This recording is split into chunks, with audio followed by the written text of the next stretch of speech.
यदि आपको माता पिता और संतान के बीच अलिखित प्रेम, अदर्शाया प्रेम, दिखावे से अलग प्रेम को परखना है तो इस कहानी को जरूर सुनें। एक बार एक पुत्र अपने पिता से रूठकर घर छोड़कर दूर चला गया और फिर इधर उधर यूं ही कई दिन तक भटकता रहा। दिन बीते और कई महीने बीत गए। एक दिन वह बीमार पड़ गया। अपनी झोपड़ी में अकेले पड़े उसे अपने पिता के प्रेम की याद आई कि कैसे उसके पिता उसके बीमार होने पर उसकी सेवा किया करते थे, उसका ख्याल रखते थे, उसकी छोटी छोटी बातों को बड़ी से बड़ी बात के बराबर महत्व देते थे। उसे बीमारी में इतना प्रेम मिलता था कि वो स्वयं ही अतिशीघ्र ठीक हो जाता था।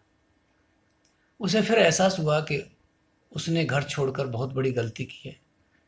वो रात के अंधेरे में ही घर की ओर चल पड़ा। जब घर के नज़दीक गया तो उसने देखा आधी रात के बाद भी दरवाज़ा खुला हुआ है।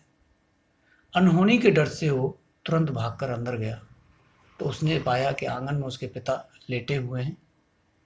उसे देखते ही उन्होंने उसका बाहें फैलाकर स्वागत किया। पुत्र की आंखों में आंसू आ गए। उसने पिता से पूछा, ये घर का दरवाज़ा खुला क्यों है? क्या आपको आभास था कि मैं आऊँगा? अगर घर में कोई और घुस जाए और कोई चोरी हो जाए तो?